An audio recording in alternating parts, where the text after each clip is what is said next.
Hi, my name is Bernard Sabati, or BJ, and I am the founder and currently the program manager for Kunjur First Nations Men's Collective with Deadly Inspiring Youth Doing Good organisation.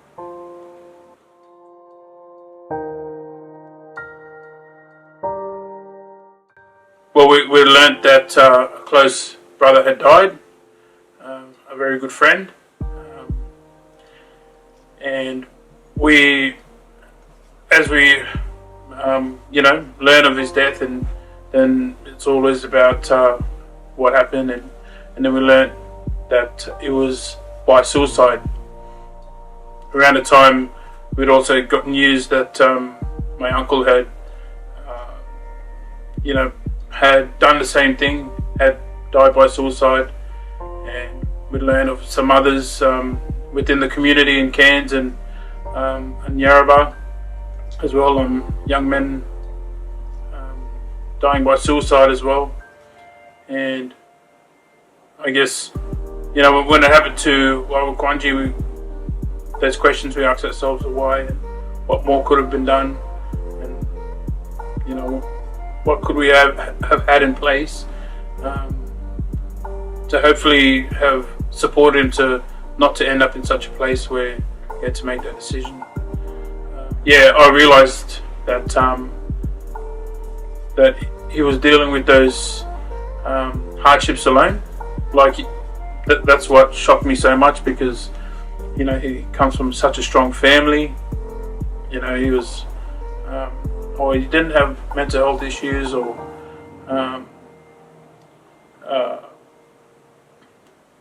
drug and alcohol issues. Was a working man. Loved his kids dearly. We were involved with rugby league coaching together. So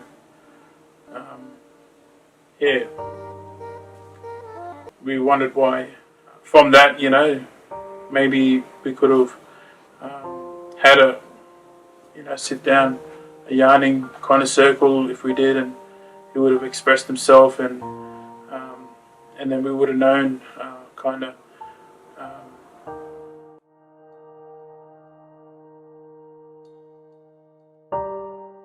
when Wawakwanji he was alive. We were always looking at times to get together with our brothers to go to the river and dive, fish, and cook them fish on the fire, sit around and yarn, and have laughs. So there were the times that we used to do a lot in high school, and as adults with our families, we drifted away from those sort of good things and good times that we found good to connect and with each other and our culture, and I guess kind of support each other. So we weren't doing that much, and he thought about that we needed to do that more, needed to get together and connect more.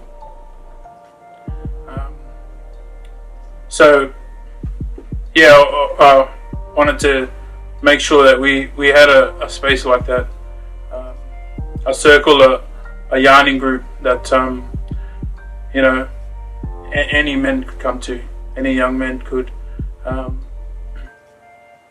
have contact with, and have the option to come in to I guess unlearn the way that I guess our society has kind of shaped the way men should be with dealing with issues and problems and talking and that sort of stuff with your emotions. So I'd asked and approached Wawakwanji's family if they could, in his honour, give the men's group a name, and the family were very honoured, and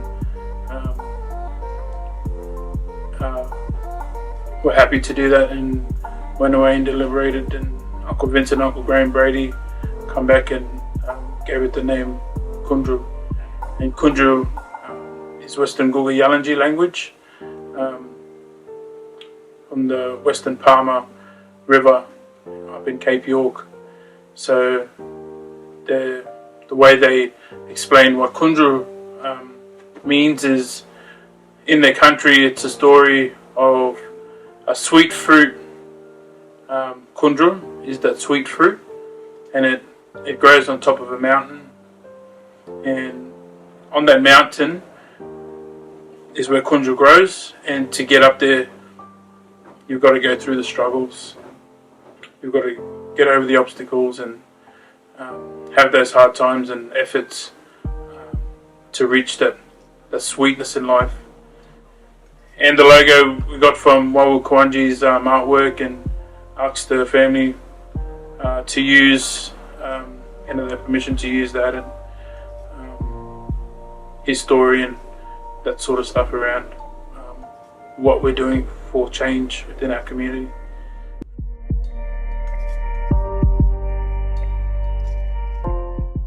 So yeah, that was late 2018 that we started, and up until 2022, early 22 is when we had the great news that we would have received a grant from the Queensland government. We were very, very grateful for, and since 2018 we've always wondered how, and doing it, the work in Kunjur full time, what that would look like, and it was a dream, and all the things that we would achieve and could do for our community, the supports and the things that we could help create positive change in men's lives and their families, then onto the community. So I think we've had a lot of great outcomes this year, being able to do it full time with a couple of other staff members as well, doing our programs and doing the camps, going to schools and working with young people. Got a lot of grateful men that are very, very grateful and can really share their testimonial about how this service has impacted and helped them through their hard times. Something like this is there for them.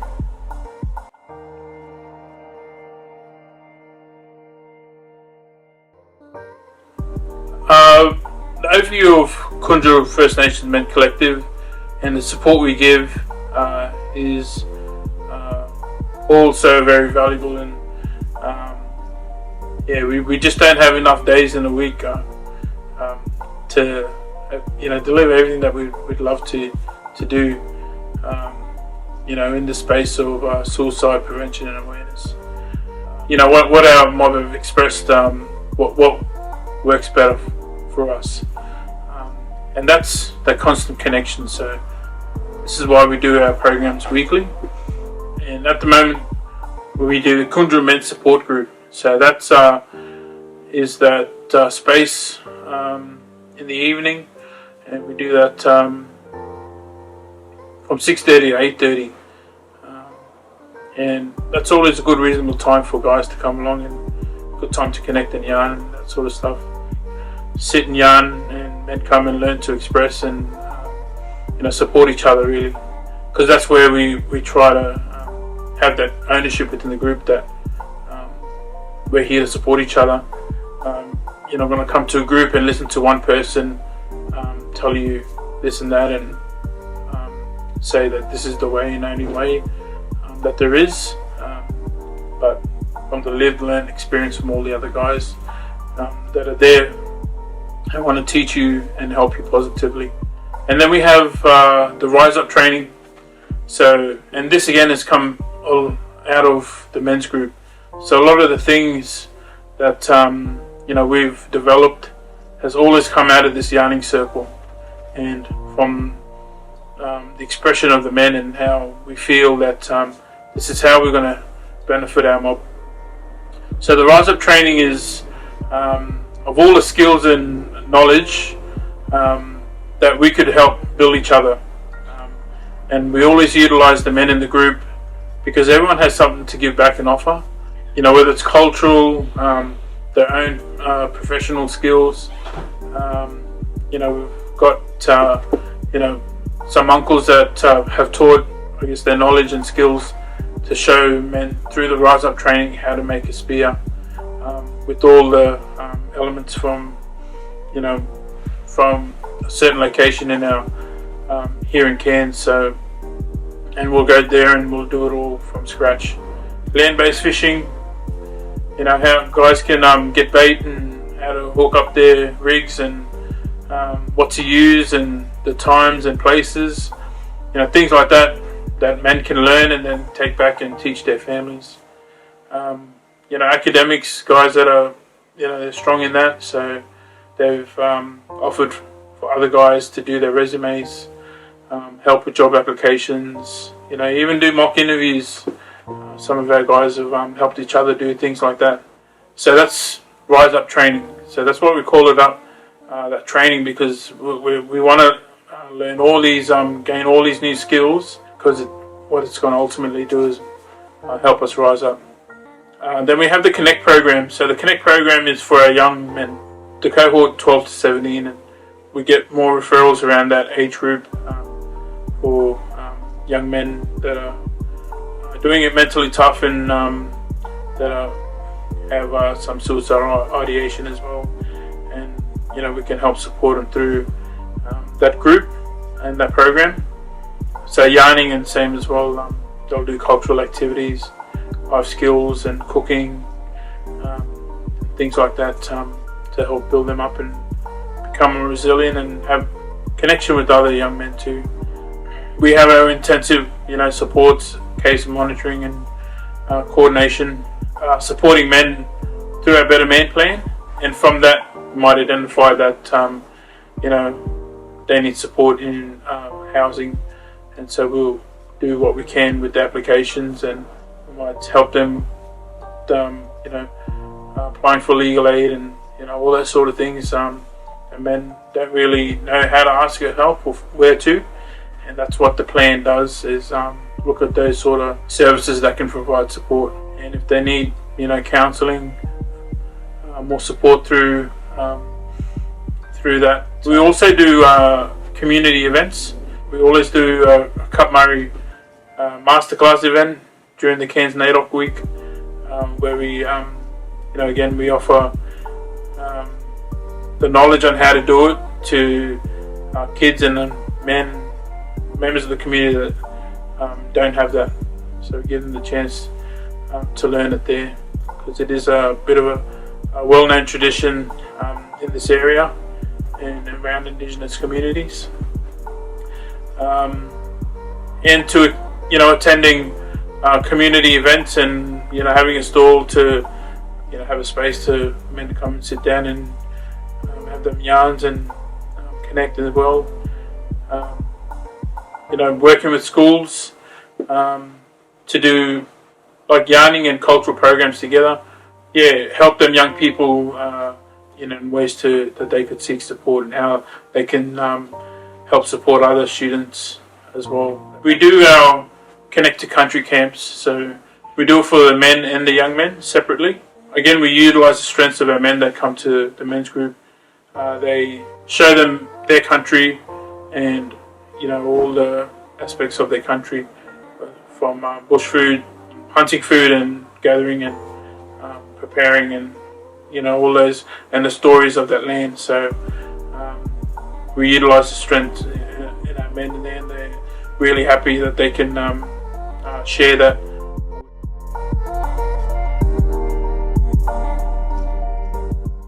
We've always been open to and put ourselves out there to support other men in other communities and their men's groups, and we've had those the men there reach out to us for that support, and, you know, they follow what we do and they want to know, you know, what they could do better, and you know, how they could get to kind of what we do, and they come along to the men's support groups and Rise Up training to see what we do, and also we collaborate, and, you know, they also come to our camps, and then we've joined their camps.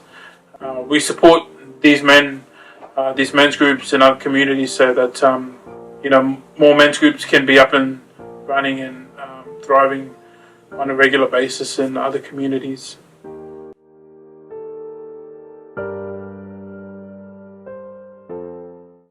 Just one death by suicide is too much, because it's so preventable, and it's a serious issue, that I think we as a community should take seriously. Thank you for your support and your consideration into Kunjur and into Didge and the work we're doing. I'd love for you to join our journey to impact more men's lives from here on in, because we definitely want our men to survive and thrive, and and they need us to be here, and thank you very much.